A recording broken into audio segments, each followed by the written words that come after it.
Queridos irmãos, queridas irmãs, benfeitores espirituais, irmãos desencarnados, irmãos internautas que nos acompanham mundo afora, que a paz do Cristo nos envolva hoje e sempre. Aquela moça apareceu ali um tanto acanhada. A reunião pública tinha sido encerrada. Então, ela delicadamente se aproxima de Chico Xavier e, muito envergonhada, disse: Chico, eu preciso muito de um favor seu. Mas ela estava tísica, muito doente, amarelada, já sofria com o bacilo de Koch, com a tuberculose. Naquele mesmo dia tinha tido 2 hemoptises. Chico, me desculpe, mas me disseram que você é uma pessoa muito caridosa e eu tenho um problema, eu acho que você pode me ajudar. Pois então, diga, minha irmã, é que eu estou doente, eu estou com tuberculose e fui ao médico e ele me prescreveu isso aqui, essa receita. É um pote de comprimidos. Eu tenho que tomar por 30 dias, um pela manhã, outro à noite. O problema, Chico, é que eu não tenho dinheiro. Mas disseram por aí que você é uma pessoa muito caridosa. Então eu vim lhe pedir, você poderia comprar esses comprimidos para mim? Me dá o dinheiro? Chico bateu os bolsos. E naquele dia, ele não tinha mais nem um centavo. Caridoso que era, generoso, desprendido, à medida que aparecia um necessitado, ele lançava mão dos poucos recursos, além de ajudar a própria família, numerosa. E ele ficou um tanto entristecido, porque alguém sair da casa espírita, alguém se distanciar de sua presença sem um benefício, mesmo que fosse material, e aquela moça era tão necessitada, parecia tão sincera, e ele ficou nessa dinâmica, pensativo, até que ele viu a intuição, disse: minha irmã, eu não tenho dinheiro, você não tem o dinheiro, mas podemos fazer assim, pegue esta receita, quantos comprimidos daí? São 60 comprimidos. Então, você pega a receita, picote-a em 60 pedacinhos. Quando for pela manhã, o médico não diz que você tem que tomar o comprimido com um copo d'água? Exatamente assim, Chico. Pois então, você pega um pedacinho, coloca no copo d'água e bebe como quem está tomando a drágia, como quem está tomando o comprimido. À noite você repete o procedimento. Mas Chico, peça a Maria Santíssima, peça com toda a fé, ela está vendo que nós não temos dinheiro, você precisa da saúde, o que nós podemos fazer? A moça tinha muita confiança no médium mineiro. Vou fazer assim. Retirou-se e um pouco mais de um mês depois, Chico está atendendo ao público, eis que aparece a moça, muito interessante, está lá bem corada, recuperada, e Chico deve imaginar: acho que ela talvez tenha conseguido com alguém o dinheiro, provavelmente ela comprou a medicação, ou Chico aproximou-se dela e disse: mas é você aquela moça? Sim, Chico. Ela estava animada. Sou eu mesma. Mas o que aconteceu, minha irmã? Eu fiz exatamente como você mandou. Picotei a receita em 60 pedaços. De manhã tomava um pedacinho, à noite tomava outro com água. Chico, tira e queda. A minha farmácia funciona lá com Nossa Senhora. Pedi a ela com todo o fervor. Estou praticamente curada. Está controlada a doença, Chico. Aí Chico se aproxima, abraça a moça e juntos oram a Maria de Nazaré. De fato, ali tinha se dado algo que hoje se explica pela medicina. O poder da fé como uma medicação poderosa. Isso nos faz lembrar o Espírito Santo Agostinho, lá no capítulo Bem-aventurados aflitos, no item 9, capítulo 5 do Evangelho segundo o Espiritismo.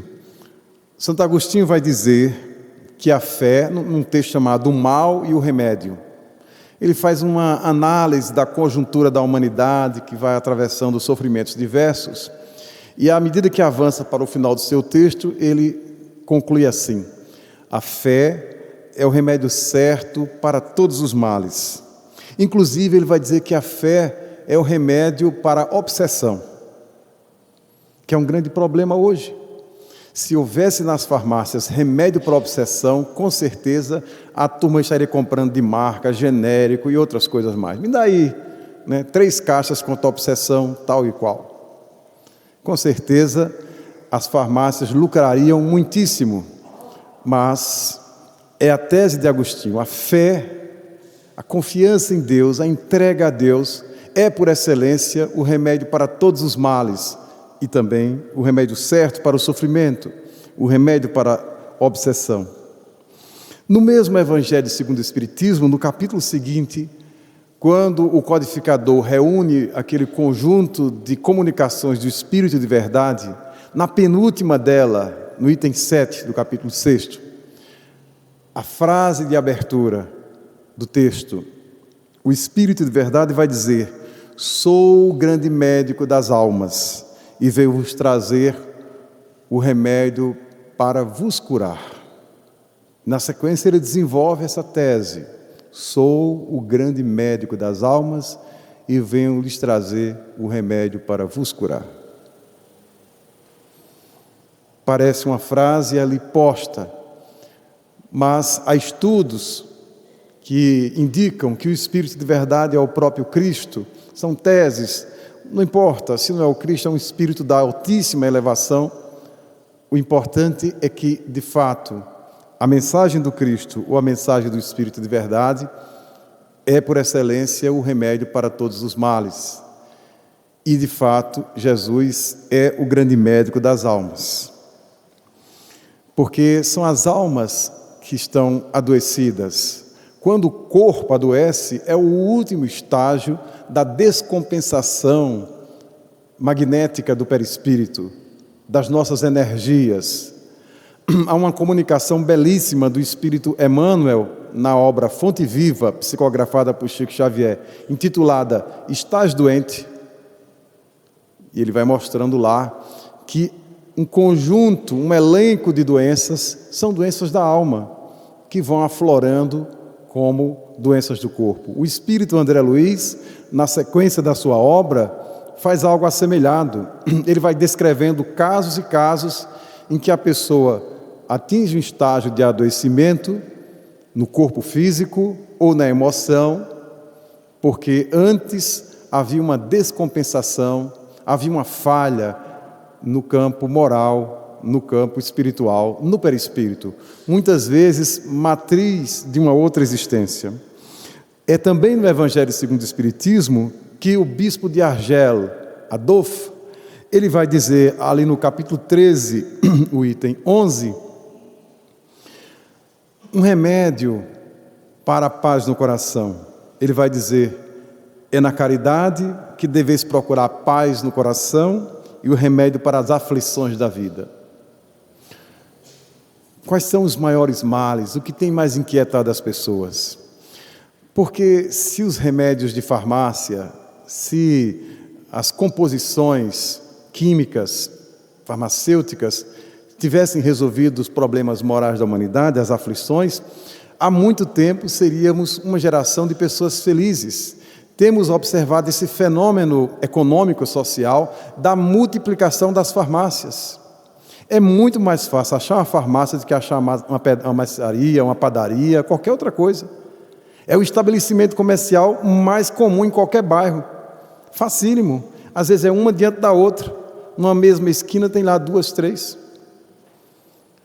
Provocando uma reflexão, há algum adoecimento e talvez a medicação posta na forma química não resolva a doença real. Às vezes, a preocupação profunda, o indivíduo não vai resolver isso com comprimidos que leve a um sono induzido. Muitas vezes isso acontece, mas torna o indivíduo quimicamente dependente. É a reflexão do Espírito Adolfo, a caridade como algo que traz paz para o coração, porque em algum momento o egoísmo, que é o nosso principal problema, segundo os Espíritos, coloca lá em O Livro dos Espíritos, o egoísmo faz o nosso coração andar em descompasso. Nós começamos a pensar torto, a sentir torto, há um desconforto, daqui a pouco um mal-estar, daqui a pouco a sensação de doença. O coração não está em paz. Às vezes a pessoa tem uns outros elementos que aparentemente são traduzidos como paz na perspectiva social. A pessoa está bem na sua conta corrente, a pessoa está bem na sua vida social. No entanto, ela, quando está consigo mesmo sobretudo, ela sente aquele vazio, aquela inquietação, e às vezes faz um movimento: acho que eu estou doente, eu estou precisando de uma medicação. Se for ao balcão, normalmente voltará com alguma caixa, de algumas drágeas. Mas é essa caridade, porque a caridade, segundo os Espíritos, dá conta do problema do egoísmo.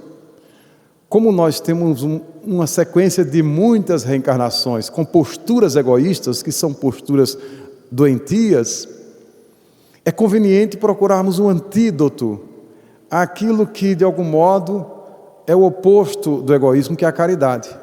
Quanto mais nós avançamos em práticas caritativas, em posturas de caridade mental, verbal, mais ganhamos em saúde no sentido integral. As pessoas caridosas, generosas, desprendidas, elas são saudáveis, ainda que apresentem um ou outro quadro de doença. Inclusive, elas estão em paz com a própria doença. Chico Xavier, por exemplo, que é esse homem iluminado, ele tinha vários problemas de ordem fisiológica. Tinha angina, tomava diversas medicações necessárias, mas era uma pessoa que respirava paz. Ele aceitava a própria doença, estava tranquilo, fazia parte. Ele entendia a razão de ser das debilidades do seu organismo, e aquela postura resignada, ativa, o tranquilizava. Essa relação estreita entre o mundo da farmácia, o mundo da medicina e o mundo da espiritualidade, ela tem um coroamento no próprio Evangelho segundo o Espiritismo, porque naquele capítulo 9, Bem-aventurados os brandos e pacíficos, nós temos uma comunicação. Allan Kardec aproveita uma comunicação naquela seção Instruções dos Espíritos, talvez da maior autoridade nos últimos séculos em termos de farmácia e medicina, Samuel Hahnemann, o pai da homeopatia. E Hahnemann vai falar sobre a cólera, porque circulava até a época a tese de que a cólera era uma questão de bile negra, era uma questão de hormonal, era uma questão do organismo. A pessoa: olha, eu sou colérico, eu tenho acessos de fúria, não porque eu queira, eu sou uma pessoa pacífica, mas eu tenho um organismo, eu tenho uma química desequilibrada que me faz surtar, e eu fico colérico e quebro tudo e grito e apronto. Não sou eu, é meu corpo. Lamentavelmente, eu recebi um corpo colérico. Então a pessoa se isentava, e ela dizia que o problema estava no corpo, retomando aquela sentença bíblica falsamente interpretada: a carne é fraca. Mas não é isso. A questão que Hahnemann coloca é que a cólera é produto do espírito, é o espírito que é colérico. Às vezes o espírito reencarna num corpo franzino, num corpo limitado, num corpo adoecido. Ainda assim o espírito é agressivo, é colérico, é furioso. Às vezes nós temos pessoas de compleição avantajada, pessoas com 2,20 metros, mas são tão pacíficas, elas nem precisariam daquele corpo tão grande, Alguém até: aquele rapaz é tão enorme, daria um excelente leão de chácara. Mas o indivíduo tem um sujeito assim, meio Mahatma Gandhi dentro de si. É tranquilo, é pacífico, nunca esmurrou ninguém. Mas é musculoso, mas aquilo, o muque dele, com certeza, quebraria 3 ou 4. E às vezes encontramos indivíduos que estão ali, franzinhos, debilitados, mas ficam agitados, atormentados, e quando lançam a mão da arma de fogo, a gente está vendo aí os exemplos todos, sobretudo na sociedade americana bastante adoecida. Portanto, a cólera não é do corpo, a cólera é do espírito. E o espírito Hahnemann apresenta essa comunicação, e de fato nós entendemos que Allan Kardec foi genial em incorporar uma comunicação desse espírito, introduzindo-a no capítulo 9 do Evangelho segundo o Espiritismo. Porque esse espírito, de fato, ele é responsável por uma visão orgânica, por uma visão de totalidade da relação da saúde do corpo com a alma. A homeopatia, a sua tese de que semelhante cura semelhante, ela é confirmada pela doutrina espírita, porque muitas vezes encontramos as matrizes das doenças numa dimensão energética, e a homeopatia age em nível de perispírito. E o interessante é que Hahnemann vai trazer para nós uma metáfora do Evangelho enquanto farmácia. Daí porque até hoje nós temos aquela expressão, olha, você precisa tomar isso em doses homeopáticas, porque a homeopatia não trabalha com a noção de volume. Nós temos um princípio ativo, aquele princípio é diluído em não sei quantas mil porções de água, por exemplo, mas aquele princípio tem um elemento espiritual, um elemento energético, que tem o poder de alterar um quadro de doença, ou de trazer o equilíbrio do indivíduo. Aí o repertório da homeopatia. Então, a noção de que semelhante cura semelhante. Se a pessoa, por exemplo, fica estimulada com café, o café normal, a cafeína, então, na perspectiva da homeopatia, a cafeína diluída vai trazer a calma, o oposto da agitação. Hoje se sabe, por exemplo, que a cannabis sativa, a maconha, ela é responsável pelo enfraquecimento, pelo comprometimento da memória, do bom funcionamento da memória. Os toxicômanos, os consumidores de maconha, a médio e a curto e a longo prazo, terão lapsos de memória. Então, na homeopatia, se a cannabis sativa provoca apagamento de memória, a cannabis sativa diluída em porções muito reduzidas provoca um melhoramento da doença da falta de memória. É o semelhante cura semelhante. Lá em O Livro dos Espíritos, quando se fala dos desgostos da vida, das desilusões, os Espíritos lembram Allan Kardec que as pessoas egoístas, por incrível que pareça, poderão ser curadas na convivência com outros egoístas. Egoísmo cura egoísmo, por incrível que pareça. Porque nessa terapia do espelho, a pessoa é egoísta e não tem a ideia das suas práticas, na sua vida de relação. À medida que ela é exposta a outra pessoa também egoísta, ela começa a sentir o desconforto que o egoísmo provoca. A terapia do espelho. Mas olha, como é desconfortável sofrer o impacto de uma dinâmica egoísta. Então, essa perspectiva de Hahnemann, de semelhante cura semelhante, e mais do que isso, a ideia das doses infinitesimais, as doses muito pequenas, é tudo o que nós já sabíamos sobre o Evangelho e não queríamos assumir. Nós tínhamos uma visão volumosa do Evangelho, o Evangelho assim, toneladas. As pessoas leem páginas inteiras, leem o Sermão do Monte de uma só vez, e não ficam melhores por isso, ficam saturadas com aquele exagero de informação. Quem leu a obra Renúncia, do Espírito Emmanuel, o romance psicografado por Chico Xavier, ali encontra aquele anjo na figura humana que é Alcione. Alcione é a candura, é a beleza, é a sensibilidade. E essa moça, ela passa a trabalhar como empregada doméstica de forma apagada na casa da sua própria família, para o seu pai e aquela que usurpou o lugar da sua mãe. Então ela fica ali com a família Davenport, e a família Davenport, na Inglaterra e na Irlanda, tinha a prática, muito comum à época, como até hoje, de se abrir o Evangelho em família e ler capítulos inteiros de Paulo, ou de um dos quatro evangelhos.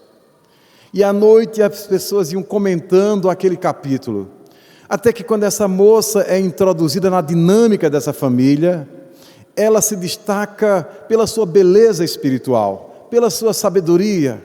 Era um adolescente diferente. Até que o professor Jacques Davenport permite que aquela menina fale, contribua no Evangelho. E ela vai dizer uma coisa interessante que afeta toda a metodologia da família. Ela diz: quando eu morava em Ávila, na Espanha, eu aprendi com o padre Damiano uma forma diferente de manejar o Evangelho. Lá, nós reservávamos por noite unicamente um único versículo ou uma sentença, não mais que isso.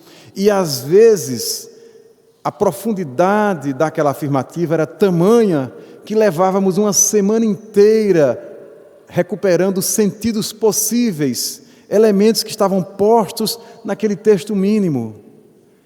Então a família despertou: mas é isso. Nós tínhamos esse excesso de Evangelho.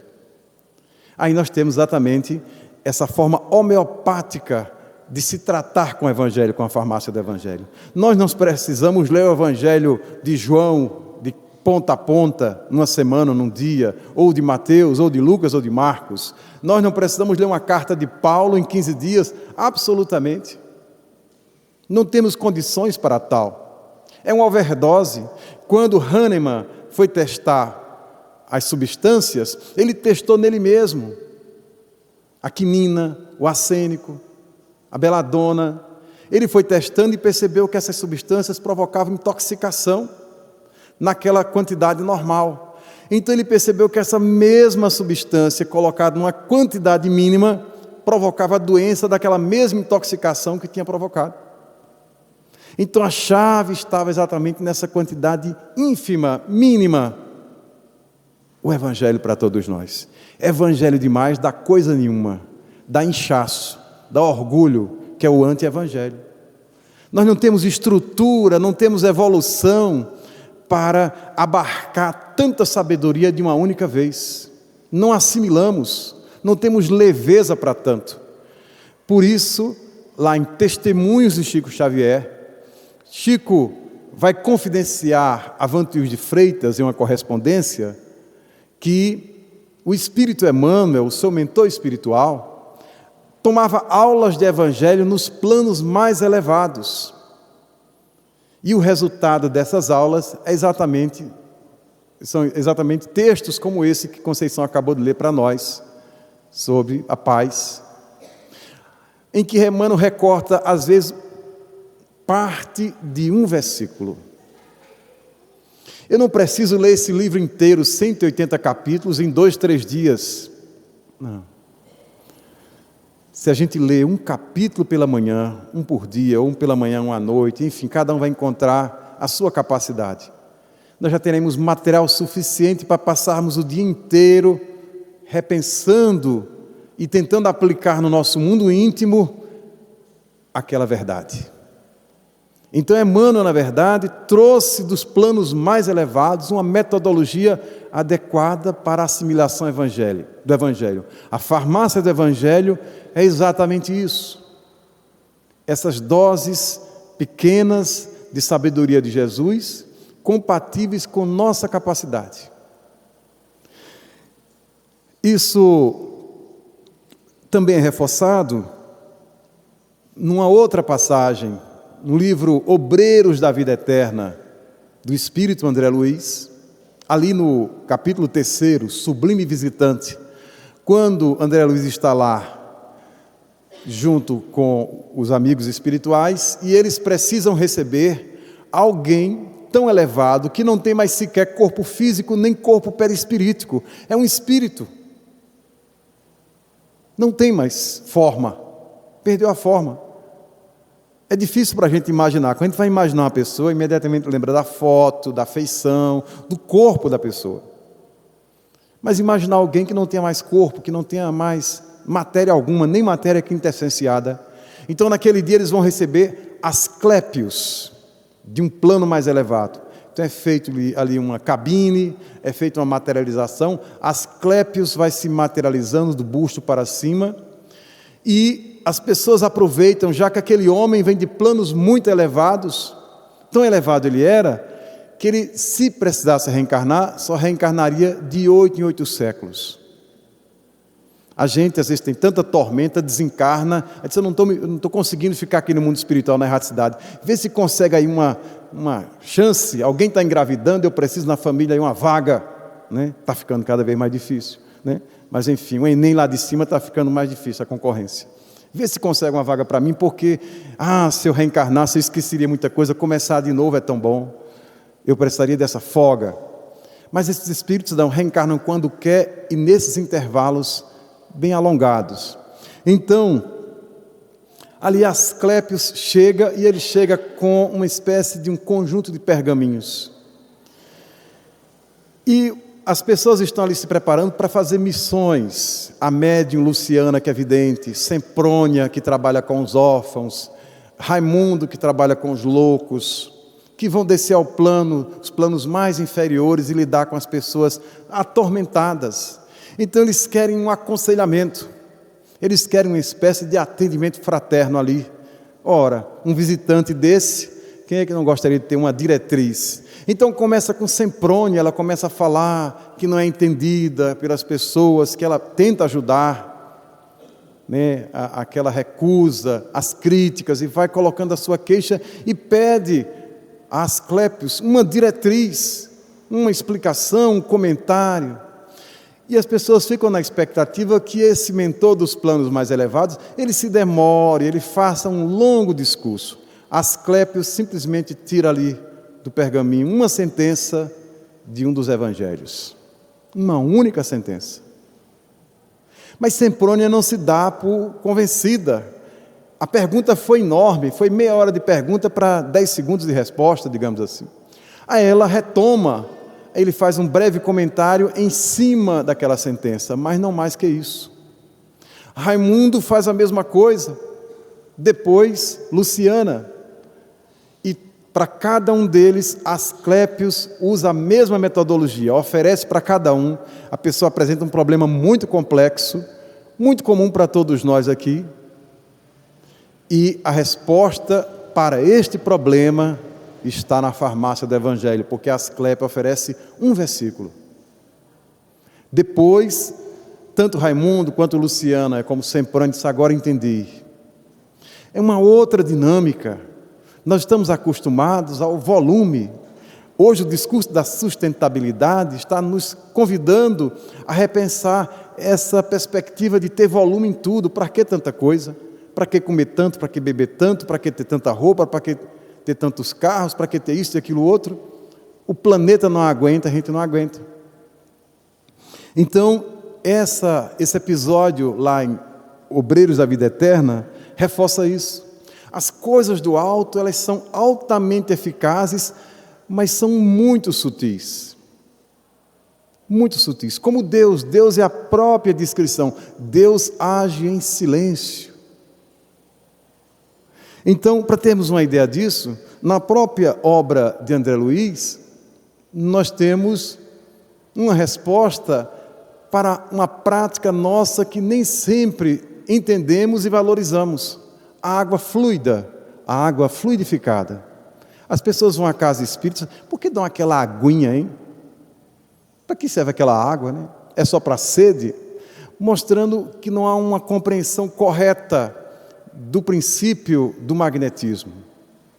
Quem lê a obra Nosso Lar, o filme Nosso Lar, ele trouxe uma vantagem e uma desvantagem. Uma vantagem porque colocou na linguagem cinematográfica, para um público não espírita, um pouco da obra Nosso Lar. A desvantagem é porque os preguiçosos encontraram a desculpa: já assisti ao filme, agora estou dispensado de ler a obra. Né? Mas aí não é bem assim. Mas enfim, está lá, em nosso lar, nós temos uma resposta que nos faz entender exatamente a dinâmica da água fluida, mas não somente em nosso lar, porque quando lemos a obra Saúde, do espírito miramês, psicografada pelo médium mineiro João Nunes Maia, há um capítulo sobre a água, e lá Nunes Maia, ou miramês melhor dizendo, vai nos dizer que a água é por excelência o elemento da natureza que melhor capta os fluidos, que melhor canaliza o magnetismo para alterar todo tipo de coisa. Então ali aquele copo com 10 mililitros, 15 mililitros de água, ele está enriquecido com substâncias espirituais que, a depender da fé de quem a toma, de quem toma aquela água, naturalmente vai receber benefícios profundos. Quem não lembra, por exemplo, da obra Libertação? Libertação ali descreve o drama de Margarida, e o esposo dela, desesperado, a leva para uma igreja. Nesse dia na igreja há uma missa com cerca de 700 pessoas. E tem um momento lá da hóstia, o momento da Eucaristia.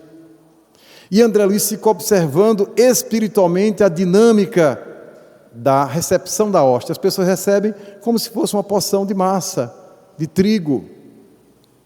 Né? Tem menino até que morde a hóstia, tem menino que, enfim, faz, né, chiclete com hóstia e por aí vai. Tem uns que vão dissolvendo na boca. Cada um tem suas memórias de infância em relação à hóstia. Tem medo, alguns têm medo da hóstia, mas enfim. André Luiz percebe que daquelas 700 pessoas que foram à missa, uma senhora, no momento em que a hóstia foi colocada em sua boca, desce essa mesma hóstia como se fosse um círculo luminoso e chega à altura do coração dela, se transformando numa forma belíssima. A fé daquela mulher revelou que ela era completamente diferente das outras 699 presentes. Então a água fluida do mesmo jeito, as coisas do Evangelho são assim. Tua fé te salvou, lembrava Jesus, e que Allan Kardec explica muito bem na dinâmica dos fluidos lá em um dos capítulos de A Gênese, quando vai fazer uma base para o entendimento dos chamados milagres de Jesus. A mulher hemorroíça e outras, a sentença do Cristo é essa: tua fé te salvou. A mulher Ciro-fenícia. Então o Miramês vai nos dizer que a água fluida, ela é enriquecida com esses benefícios espirituais. Os benfeitores normalmente vão às nascentes dos rios e ali aplicam passe, se reúnem, fazem orações, de modo que aquela água ela já vem rica, mas ela é empobrecida pelo tratamento químico que os sistemas de esgotamento das cidades, de saneamento, propõem. Ou entubam e a água perde o contato com o sol. Mas quando lemos Nosso Lar, no capítulo Bosque das Águas, ali nós percebemos claramente. André Luiz chega lá, chega de Aeróbus, ele já está impressionado com o sistema de transporte, né? E é que ele estava no Rio de Janeiro, dos anos 30, imagine se ele tivesse desencarnado hoje, com engarrafamento e companhia. Eles ficariam mais impressionados ainda com Aeróbus, né? Uma hora dessa eles deveriam estar tentando inspirar algum engenheiro para repassar a tecnologia do Aeróbus. Mas enfim, André Luiz está lá no Bosque das Águas. O Bosque das Águas é um espaço poético de Nosso Lar, porque ali ali é o lugar em que os amantes se encontram para tecer os seus sonhos, que é a beleza do amor espiritualizado. Ali estão construindo o projeto para a futura reencarnação, reencontro para casamento quando reencarnarem. Então, ali as mais belas promessas de amor, os mais belos sonhos, e o ambiente por excelência é o bosque com a água. Isso é um recado para os nossos prefeitos, nossos gestores públicos, terem mais bosques e mais água, né? Para dar uma beleza, uma leveza ao traçado urbano. Mas enfim, ali nos Bosques das Águas, André Luiz diz, mas como acontece isso? É aqui que começa toda a captação e essa água, ela abastece toda a colônia Nosso Lar. Nós sabemos que naquela época já tinha mais de 1 milhão de habitantes, uma colônia que fica entre a cidade de Campo do Goytacazes e a cidade do Rio de Janeiro, lá no estado do Rio. Então, ali nós temos, o Espírito vai explicando para ele, olha, aqui toda a água da cidade passa e ela é submetida a um tratamento espiritual. Os espíritos se reúnem aqui e fazem preces elevadíssimas para enriquecer a água, de modo que todos os lares já recebem essa água com esses componentes espirituais. Aí André Luiz, então, que ministério responde por isso? Ele achava que era um ministério mais ligado, né, às coisas mais materiais, às coisas mais grosseiras, e para surpresa deles, olha, por incrível que pareça, quem cuida da água aqui em Nosso Lar é o mais alto ministério, o Ministério da União Divina. Veneranda, que é a própria diretora, né? E por aí vai. Pense. São esses espíritos mais elevados, os mais evoluídos da colônia, que se agrupam e enriquecem aquela água. É um grande recado para todos nós. A pessoa vê a água e não percebe, é aquela mentalidade positivista, né? Meio São Tomé, eu quero ver para quê? Aquela perspectiva, eu não estou vendo nada, eu não estou vendo a água mudar para amarelo, para vermelho, eu não estou vendo cristais na água, embora hoje já haja experimentos científicos daquele japonês, do grande cientista japonês, que mostrou a cristalização de formas na água, à medida que a pessoa dizia palavras belas, e os cristais ficavam bonitos, e palavras horríveis, e os cristais ficavam deformados, palavrões. Então, ali está, a água fluida é por excelência aquilo que capta a sublimidade das coisas do Evangelho. Por isso, era feito pelos espíritos ligados ao ministério da união divina. Também em André Luiz, na obra Os Mensageiros, nós encontramos outra pista, lá no capítulo 11, quando ele recebe explicações para a chamada técnica do sopro. O sopro. Espíritos que são adestrados para curar doenças muito difíceis, doenças de desencarnados, com o sopro. O ruá. Então, o sopro. Essa coisa que é instintiva, às vezes o menino leva um tombo, fica com o joelho com escoriação, a mãe, que foi, menino? Não, tá bom, agora tá bem. Aí o menino parece que recebeu um anestésico, agora estou bem, mãe. O sopro da mãe. Jesus soprava, muitas vezes, então ele vai dizer lá claramente que o sopro tem um alto poder curativo, mas há condições para que ele exerça esse papel. Tem que sair de bocas sãs, pessoas que só usam as palavras belas, que tenham bons sentimentos, então o sopro daquela pessoa sai carregado com o seu psiquismo de paz. Então pessoas que passam o dia inteiro chamando palavrão, mesmo que o palavrão esteja na moda, mas é o palavrão da moda. Essa boca, esse sopro, fuja desse sopro que é o sopro obsessivo, alguém vai adoecer. É o sopro das pessoas que têm a boca limpa em todos os sentidos. Ele fala até em aspectos fisiológicos, da boa saúde do estômago, etc, etc. Mas o elemento moral é fundamental. Mas há um outro detalhe que poderíamos perceber na dinâmica do Evangelho. O Evangelho implica dizer que cada um de nós se torna responsável pela elaboração da nossa medicação.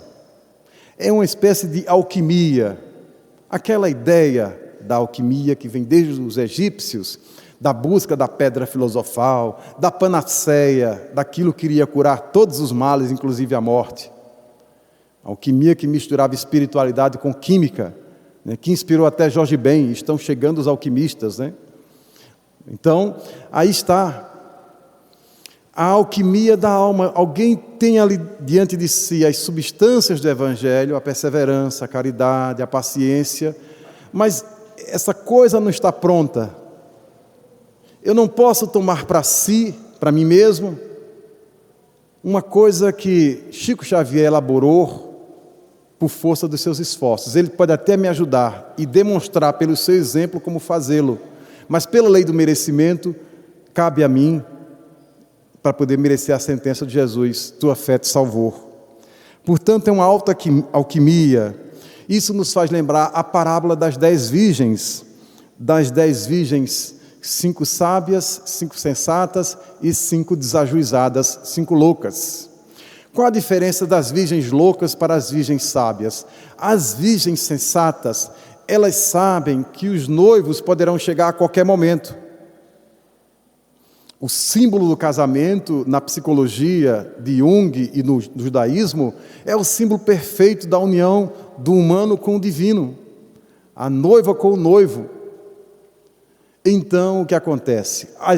As virgens sensatas, elas não trabalham com improviso, elas se empenham e adquirem, enquanto há luz, enquanto é dia, adquirem o óleo, porque depois, quando se faz escuro, os noivos aparecem. As virgens que não tinham óleo, desesperadamente procuram aquelas que o tinham. Me emprestem, me deem. E, segundo o Evangelho, não é possível essa transferência. Eu não posso aprontar tudo, dizer: Chico Xavier, me ajude, me dê sua evolução aqui, pague por mim essa dificuldade. Não é possível. Ele pode me ajudar, e muito. A intercessão de Chico tem beneficiado a todos nós. Todos nós somos devedores a Chico Xavier. Todos nós somos beneficiados diariamente. Quando a gente abre um livro e começa a ler textos psicografados por Chico, aquilo custou noites mal dormidas de Chico Xavier. Aquilo custou muito sacrifício. Mas ninguém pode tomar de empréstimo. Portanto, na farmácia do Evangelho, cada um tem que se empenhar para manipular e fazer sua própria medicação. Mesmo porque, como diz Joana de Ângeles, lembrando Allan Kardec, ela vai dizer em Vida Feliz, por Divaldo Pereira Franco, que a Terra se assemelha a um grande hospital de almas. Ou seja, com raríssimas exceções, quase todos nós somos doentes, muito doentes, alguns. Por isso, nós temos que procurar construir a aceitação um dos outros. E Allan Kardec vai dizer isso lá no capítulo 3 do Evangelho segundo o Espiritismo, há muitas moradas na casa de meu pai, quando ele fala da destinação da terra. Aí ele vai dizer que a terra, no contexto ainda de expiações e provas, se assemelha a um hospital, se assemelha a uma penitenciária, se assemelha a uma casa muito miserável na periferia de uma cidade. Então, essa ideia de um hospital. Portanto, todos nós necessitamos de fazer uso dessa farmácia do Evangelho.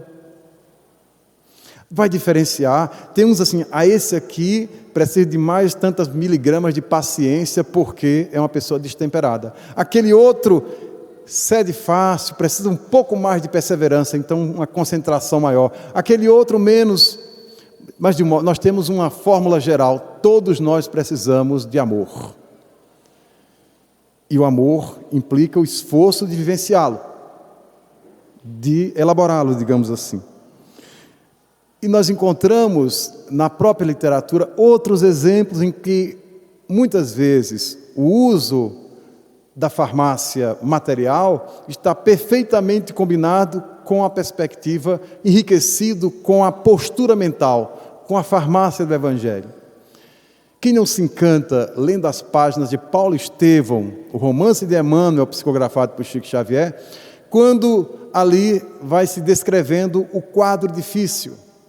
Gesiel é um moço, a própria esperança, o otimismo, que leva a vida na simplicidade. É um moço de 25 anos que passa o dia todo arando o chão, lançando sementes, cantando as coisas bonitas do Antigo Testamento. Essa é a vida daquele moço, sem pretensões maiores, nos arredores de Corinto. Mas acontece uma tragédia, uma desgraça com sua família por força da falta de juízo do seu pai, que vai provocar a ira das autoridades romanas. E esse moço, de um dia para o outro, é lançado numa prisão, ele, a irmã e o pai. Ele vê o pai ser assassinado e vê a irmã desaparecer à sua frente para sempre. E ele é lançado como um condenado às galeras. É a sentença implacável dos abusos de uma certa autoridade romana. Então imaginemos a angústia desse menino, desse rapaz, em perder para sempre de sua vista a sua irmã, em ver o seu pai assassinado, em perder a liberdade. A maioria de nós provavelmente surtaria e teria uma disposição de agredir os romanos, de esgoelá-los, de ir à desforra, de vingar-se, o que era muito comum naquela época. Existia grupamentos dentro dos próprios oprimidos, dos judeus, que provocavam atentados contra os romanos. Mas nos capítulos seguintes, depois de passar 30 dias numa prisão, mofada, inóspita, esse moço sai para um trabalho ainda mais degradante, que é exatamente ir para as galeras, ficar o dia remando até o esgotamento das forças, e lá a lamentação dos companheiros, dizendo que ninguém resistiria mais que 4 meses àquele regime. E aí surge um passageiro, uma autoridade romana, Sérgio Paulo. Ele adoece em plena viagem, e os responsáveis pela cabotagem, os responsáveis pela tripulação, precisam encontrar um daqueles escravos para cuidar daquele caso quase perdido de Sérgio Paulo. Pela conduta exemplar, pela serenidade, pelo equilíbrio, é escolhido, se destaca exatamente a figura de Gesiel.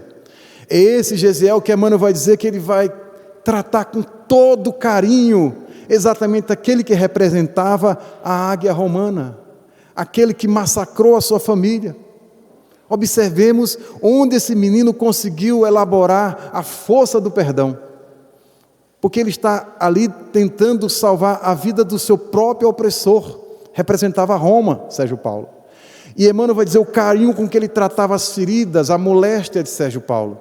Ele vai combinar as ervas, vai combinar aquelas práticas que ele aprendeu com sua família, com sua mãe, no seu lar pobre, e ao mesmo tempo vai dedicar o seu carinho à sua espiritualidade. E não pode ser outra o resultado, não pode ser outro. Sérgio Paulo resiste à doença, sobrevive e fica sarado. É a farmácia do Evangelho. Gesiel nem conhecia o Evangelho, mas o conhecia, digamos assim, porque praticava a lei de Deus. Nós temos ainda uma passagem interessante no livro Sexo e Destino do Espírito André Luiz, psicografado por Valdo Vieira e Chico Xavier. Ali nós temos o drama da menina Marita. Marita é uma moça que acabou de ser deflorada, de ser abusada pelo seu próprio pai biológico. Ela fica tão aturdida daquela trama perversa, que ela, desolada, sai correndo pelas ruas do Rio de Janeiro. E na sequência ela começa, mais do que isso, o seu amado, aquela que pensava que seria o seu namorado, está interessado na sua irmã. Ela telefona e escuta coisas absurdas. Então ela diz: a minha vida não tem o menor sentido, eu preciso me matar, não volto para casa em hipótese nenhuma. Se meu namorado me trai, meu pai abusa de mim, o que me resta? A morte. E eu preciso encontrar um mecanismo para me matar. Aí ela lembra, e faz alguém ligar para ela, para Salomão. Salomão é um velhinho bondoso, um farmacêutico. Então ela vai a Salomão ali, já depois das 10 da noite, já estava quase fechando a farmácia, e diz para ele da sua dificuldade. Ele vai lá dentro, prescreve alguma coisa, depois ela percebe que ele não dá a medicação necessária para o suicídio. Então ela monta uma mentira, diz assim: seu Salomão, o senhor lembra da minha cachorrinha Joia? Não é que ela está muito, o veterinário disse que ela agora tem que ser sacrificada, ela está gemendo e gritando o dia inteiro. O senhor não tem aí um remédio muito forte, capaz de, assim, provocar, né, a eutanásia dela, o sacrifício? Eu tenho, minha filha. Ela estava, na verdade, pensando em obter aqueles comprimidos para se matar. Aí Salomão vai lá dentro. Quando ele vai lá dentro, por ser uma pessoa bondosa, alinhada com o bem, chega Félix, André Luiz, os espíritos, e sopram para ele: essa menina está querendo se matar, não ofereça esse remédio para ela. E ele capta imediatamente. No capítulo anterior, nós percebemos a frustração dos espíritos, porque ela está no serviço e estão maquinando essa história da sedução, do abuso dela. Então os espíritos chegam para o chefe dela e dizem assim: faça com que ela hoje à noite tenha um prolongamento do expediente, que ela faça hora extra, mas não saia antes das 8 horas, porque ela está sendo montada para ela uma armadilha. Mas o chefe dela é um sujeito preocupado com os números, ele diz, pensando bem, se eu pagar hora extra para essa moça não merece. Então ele fecha completamente a mente para a inspiração divina, ele só pensa no terra a terra, e ali a gente percebe o drama, o sofrimento dos espíritos, querendo nos inspirar para ajudar alguém, mas quando a mente é materialista, não temos a possibilidade de captar essa boa ideia. Então, ali Salomão percebe o sopro dos benfeitores, diz assim: essa menina realmente está estranha. Ele faz ali, coloca uma medicação, embora muitos comprimidos, uma medicação muito suave, que no máximo provocaria um sono. E ele oferece, a boa mentira, né, a mentira legítima, ele vai lá, oferece para a moça, como se, olha, pode dar para a cachorrinha joia, que ela vai hoje morrer tranquila e indolor. A moça sai satisfeita e consome todos os comprimidos horas depois, mas não morre, não se suicida, como tinha pensado. Mas é essa ideia, aquele farmacêutico de fato vivia evangelicamente, porque depois na sequência ele vai ao hospital visitá-la, depois de um atropelamento, e vai oferecer o evangelho segundo o Espiritismo.